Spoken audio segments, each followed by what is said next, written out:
Piala Asia kembali masih tetap jadi perbincangan kita dengan 4 tim yang akan berlaga di semifinal, tapi juga update terkininya dari bintang Indonesia yang tampil luar biasa, walaupun sempat ada masalah dengan cedera ototnya sebelum Iya, turnamen membuat dia tidak bisa tampil penuh dalam laga-laga di group stages gitu kan, di load manage dengan baik oleh Sintayong ya. iya, gue Push-nya terakhir di knockout stages juga cukup optimal walaupun tidak bisa juga tampil penuh gitu kan. Tapi Asnawi Mangkualam Bahar, ini pemain yang mungkin di era Sintayong menjadi perhatian karena ada juga kemampuannya yang membuat kita semua terpesona di lapangan di flank sebelah kanan gitu kan. betul. Kapten kita Indonesia, progres dari karirnya bisa kita ikuti terutama di Sportstar, di Soccer Channel karena sudah semenjak di Ansan kita bisa lihat pertandingan live-nya Betul dari sekali. K2 gitu kan. Kemudian dia berpindah sekarang ke Thailand, yang juga tentunya bisa kita saksikan di Sportstar, di Soccer Channel, week in week out nanti kita bisa lihat aksi dari Asnawi Mangkualam di Port FC. Ini juga bukan pemain Indonesia pertama yang berlaga di sana. Kalau lo melihat dari K-League kemudian dia lompat ke Thai League, ini menjadi satu keadaan yang menguntungkan atau justru mungkin sedikit regress buat karir dari Asnawi? Mungkin berbeda dengan banyak pandangan umum, wah turun nih Asnawi nih gara-gara main Thailand. Gue rasa justru enggak. Ya, Port ini kan salah satu big teamsnya Thailand teams. juga. Ya. Jadi justru Asnawi ini juga sedang melakukan leap yang melakukan lompatan juga di karirnya. Posibilitas main di Liga Champions Asia, Ya. posibilitas ya main di kompetisi Asia. Sementara kan ketika main di Ansan ataupun di Jeonnam, mereka ya berkutatnya di Liga 2-nya istilahnya. Ya.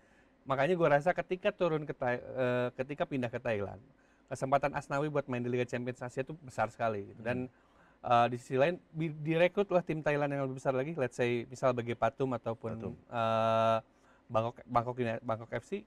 Dan juga seperti yang kita tahu kan, ini Thailand ini punya hubungan erat sama Jepang juga.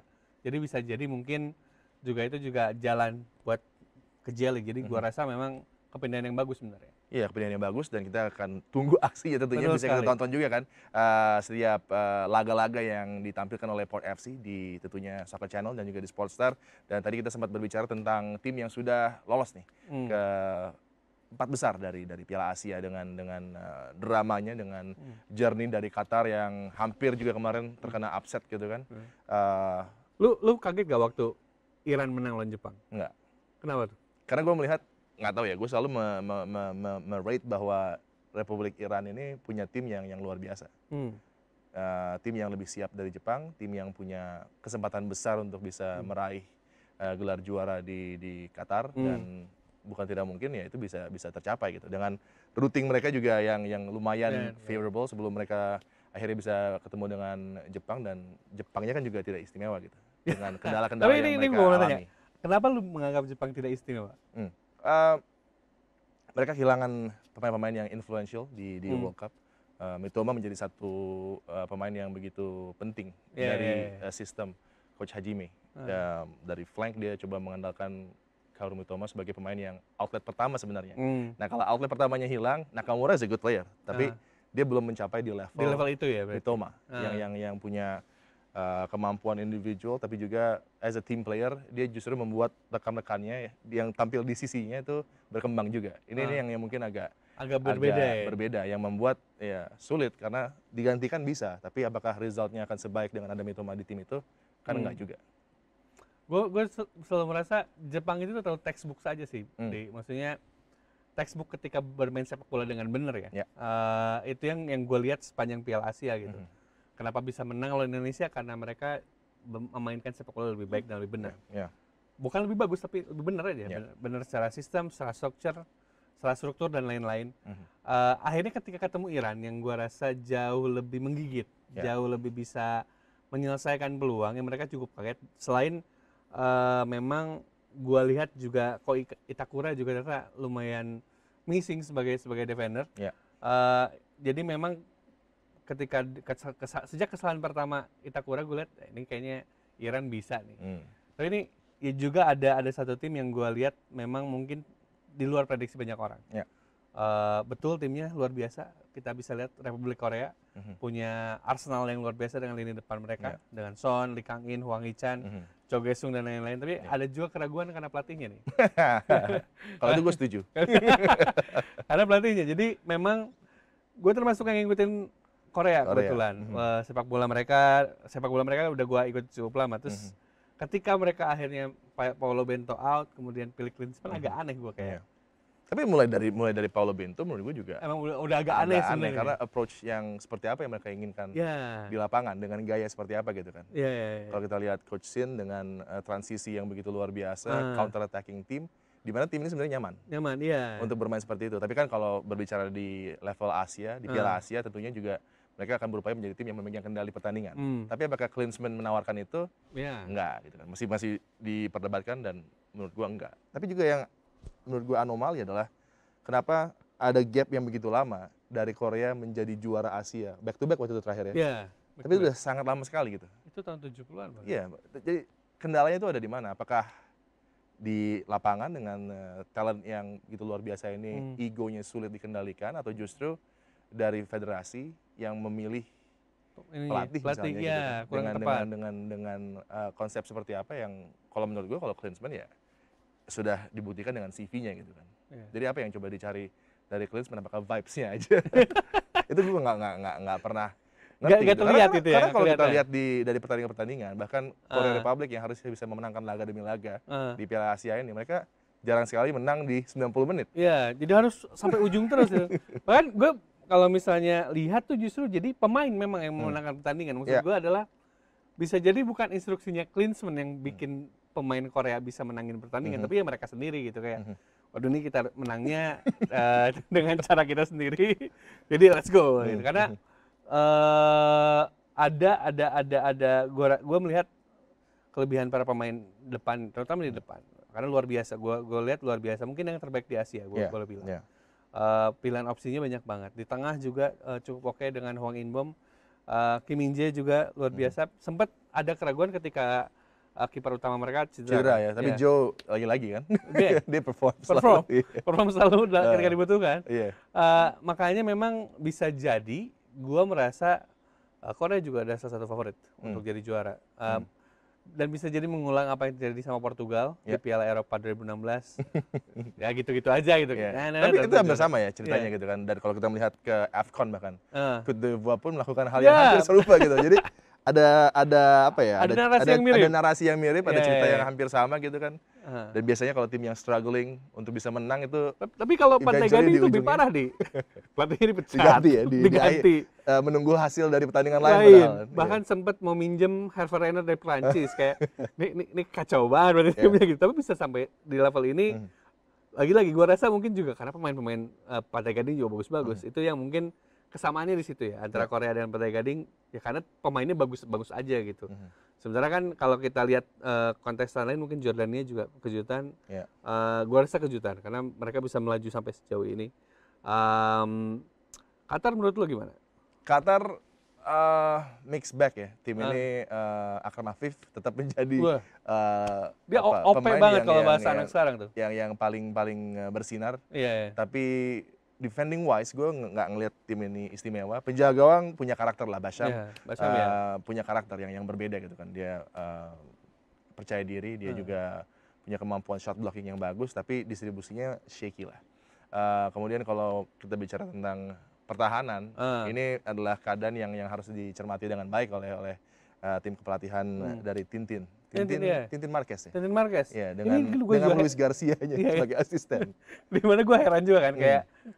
Tapi itu pergantian yang berani kan, dengan apa ya, Carlos Queiroz yang bersama dengan Iran misalnya punya reputasi yang bagus di Asia gitu kan, dan menggantinya hanya beberapa pekan dari kick off gitu kan.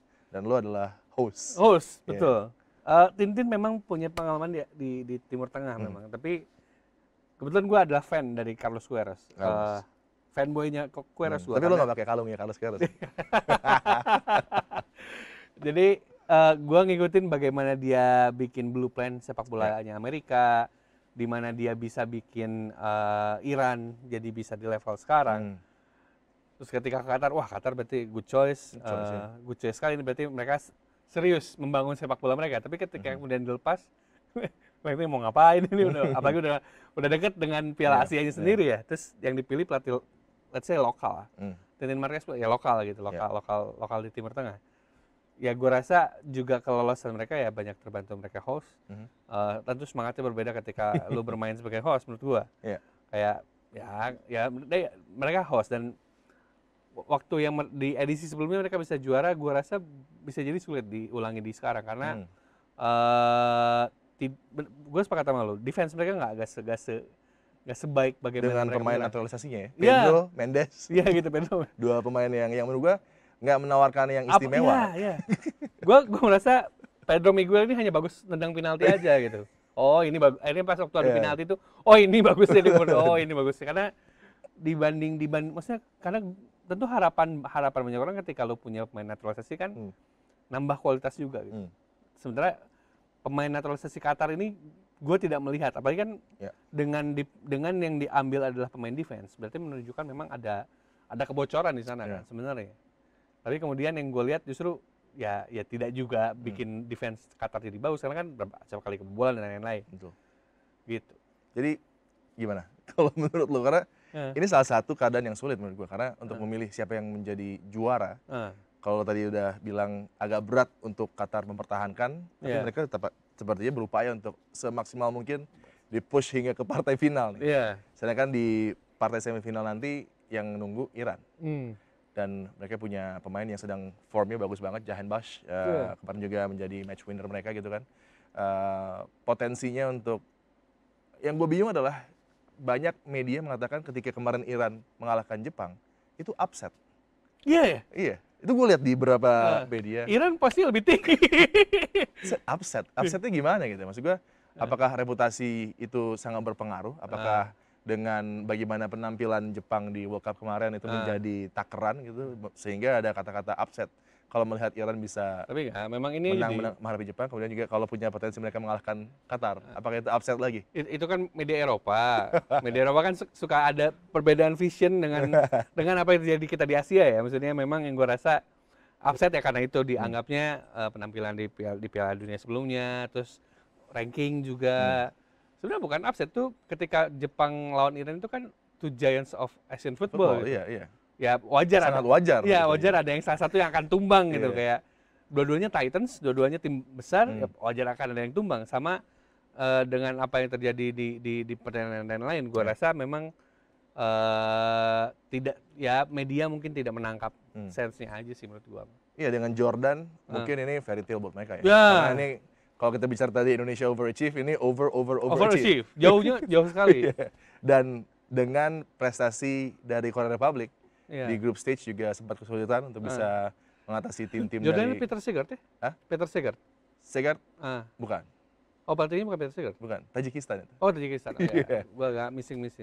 Dan mungkinkah ada potensi Jordan bisa mengalahkan Korea Republic, atau justru kita akan melihat lagi laga ini ke perpanjangan waktu dan kemudian Iran lawan Qatar. Apakah Iran sudah punya cukup momentum untuk bisa membawa mereka mengalahkan sang tuan rumah? Karena kan Qatar punya misi untuk mempertahankan gelar lagi di tempat yang sama gitu. Biasanya kan gini ya, gue selalu menganggap ini final itu kan pertandingan paling membosankan sebenarnya. Betul. paling membosankan itu final. Itu gue setuju. Gak ada yang ngalahin membosankan final. Final ideal tentunya adalah Iran lawan Korea. Iran lawan Republik Korea itu final box ideal. Box office lah. Ya, top service, box office pasti, maksudnya ya lu disodorkan tim terbaik di Asia gitu. Tapi juga ketika let's say Qatar dan juga Jordan yang melaju ke final itu juga menarik. Tapi gue sepertinya masih merasa kayaknya Iran dan juga Korea sih yang akan lolos karena kematangan, kualitas pemain yang bisa jadi pembeda. Ada banyak yang gue lihat dari Qatar dan juga Jordan tidak punya maverick seperti di Iran dan juga di Korea. Itu menarik ya, karena lo bicara tentang maverick, lo bicara tentang banyaknya pemain yang berpengaruh. Ini yang mungkin Iran juga punya beberapa match winner. Mediterranean, kemudian juga Jahanbakhsh gitu kan, sebagai dua nama yang langsung automatically kita katakan bisa memenangkan sebuah pertandingan. Tapi Korea punya 4-5 pemain. Betul, makanya. Yang bisa merubah situasi, yang bisa menjadi penentu, kembali bukan pelatihnya. Karena pelatihnya menurut gue nggak menawarkan apapun hal yang baru, nggak juga menawarkan formasi-formasi yang berbeda ketimbang dengan apa yang sudah diketahui oleh para pemain Korea Republic. Karena kan mereka bermain seperti ini sudah dari kelompok umur dan juga mengandalkan pemain-pemain yang punya pengalaman di Premier League misalnya untuk bisa memenangkan laga. Ada kecurigaan ke sana memang. Jadi kecurigaan saya Klinsmann memang ya kalian ini kan pemain pro jadi kalian bisa menangkan pertandingan. Gue curiga Klinsmann tuh demikian. Mirip salah satu seorang pelatih di Indonesia juga gitu. Kalian kan pemain pro masa nggak bisa menangkan pertandingan gitu. Gue curiga ada kecurigaan ke sana gitu kayak dengan kualitas Son of course kayaknya juga dia menuju jadi ASEAN GOAT, pelatih pemain terbaik sepanjang masanya Asia. Jadi gue rasa memang gue masih merasa Korea akan lolos sih. Akan lolos dan being champion sih. Cuman juara ya. Yang menyebalkannya adalah Klinsmann-nya akan happy. Walaupun sebenarnya itu tuh menarik kalau lo bilang Klinsmann-nya akan happy, apakah federasi juga nanti kalau juara akan lagi membuat Klinsmann tetap sebagai pelatih kepala gitu kan. Padahal ya kembali banyak yang mengatakan bahwa dia tidak offer apapun untuk Korea Republic. Waktu gue cek, waktu dia menangin Gold Cup buat Amerika. Dengan momen dia menyanyikan lagu kebangsaan ya. Iya. Itu adalah situasi final lawan Panama. Meksiko ngepur karena mereka lagi persiapan Olimpik. Jadi emang di Gold Cup itu dia tidak dapat lawan yang sepadan sebenarnya. Dan ini bisa menang. Nah kalau misalnya menang di Piala Asia ini emang ya yang amazing adalah pemain-pemain Korea sih. Iran gue rasa memang juga luar biasa timnya. Jauh lebih gua rasa lebih mature bahkan dibanding ketika dipegang sama Queiroz. Ada nama-nama yang luar biasa, Serdar Azmoun gua rasa juga luar biasa, Jahan Bash juga. Harapan orang ya kan finalnya Korea Iran gitu, tapi kan memang situasinya berbeda lah. Gua rasa antara dua itu sih yang mungkin akan juara. Iya, jadi Jordan sudah cukup perjalanannya sampai ke semifinal itu udah luar biasa dan bukan tidak mungkin ini menjadi salah satu tim terbaik yang pernah dicetak oleh Jordan gitu. Betul sekali. Bagi Korea Republic, apakah kalau di momen seperti ini, ketika let's say Jepang sudah nggak ada, Australia udah nggak ada, terus mereka gagal lagi, apakah itu menjadi apa ya? Apakah sama seperti Indonesia di AFF? Karena waktunya begitu lama, kadang orang jadi lupa gitu. Kita lupa kita kapan lolos di Piala Asia terakhir sebagai host 2007 dengan euforianya, tapi setelah itu kita alpha dalam durasi 16-17 tahun, sehingga yang paling mungkin dibuat kenyataan adalah titel tadi di AFF. Sehingga gue melihatnya sedikit delusional gitu. Jadi kayak apa ya, hilang arah untuk mana yang bisa dikatakan hal yang utama, kemudian ini menjadi ingredients tambahan gitu. Apakah dengan Korea Republic yang absen lama dengan gagal menjadi juara, gua rasa ini mereka akan tetap dikatakan sebagai tim kedua dari Jepang. Gua rasa Korea harus juara, satu memantapkan posisi Son sebagai greatest of all time sepak bola Asia. Dua, ya buat gengsi-gengsian sama Jepang aja. Maksudnya we also have the title. Kita juga punya gelar juaranya dan lain-lain. Karena kan yang menyebalkan dari sepak bola terkini juga jadi lebih kuantitatif kan. Jadi lu menghitung sesuatu ya trofi juga salah satunya. Gua rasa ketika Son berhasil bisa juara Piala Asia, dia nggak usah lagi juara Premier League. Untuk membuktikan diri dia setara atau tidak dengan Park. Oke. Menurut gua kayak gitu. Ini tapi dari sisi Son Heung-min. Tapi kalau dari sisi Korea ya mereka harus juara ya dengan tim kayak gitu. Dengan tim sebagus itu kalau nggak juara ya kebangetan, pasti ada kayak gitunya menurut gua. Walaupun leak di defense-nya ada, gue lihat. Ya, kalau kita lihat kan Seoul di wing kiri kan mainnya ekstra agresif gitu kan. Banget. Terkadang in behind masih ada celah-celah gitu. Tapi mereka punya penjaga gawang Joe yang shot blocking ability, positioning-nya, karakternya yang unik ini juga menjadi added bonus ketika your first goalkeeper, first choice-nya cedera, justru dia kerap kali step up. Di Asian Games waktu di Indonesia juga kan sama, dia main goalkeeper dan outcome-nya juara gitu. Betul sekali. Kan paketnya dengan Son juga dan juga Hee-chan. Dan itu yang menarik ya, karena ada Hwang Hee-chan, ada Son Heung-min, Kim Min-jae. Reputasi mereka udah mendunia gitu kan. apakah ini justru menjadi keadaan yang memberikan added pressure? Karena when you have that roster, terus bahkan terlepas dari Iran yang juga punya banyak pemain dengan kualitas luar biasa di Eropa gitu kan. Tapi ini tim yang punya gue rasa ya, jadi kelengkapan yang paling terbaik. Gue rasa jadi pressure juga karena kan kalau mau ngitung-ngitungin kualitas pemain gitu ya, dari depan sampai kiper, bahkan ketika Kim Seung-gyu belum cedera gitu. Ini kan Korea ini dari kiper sampai depan pemain kelas A semua. Mungkin yang bisa kita bilang mereka nggak punya left back yang bisa menopang serangan, atau tandem Kim Min Jae yang pas banget itu. Karena kan Jong Woo Young ini gelandang bertahan sebenarnya. Betul. Dan sangat senior juga. Dan sangat senior, benar. Legenda untuk Ulsan Hyundai. Yoi. Makanya gue rasa memang mungkin league-nya, tapi kan itu minor banget.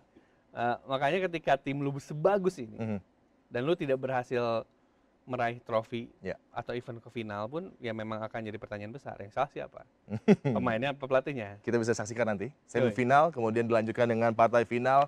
Semuanya ada di Soccer Channel, ada di Sportstar. Kita bisa nonton dan lihat dan buktikan pandangan kita berdua. Siapa yang nanti akan menjadi juara? Kalau gue Iran, kalau lo Korea Republic, dan jangan bosan-bosan kalau kita sama-sama lagi di sini ngobrol lagi tentang sepak bola. Ntar kita undang lagi tentunya Aun Rahman. Thank you untuk hari ini dan kita bertemu lagi tentunya di kesempatan lainnya.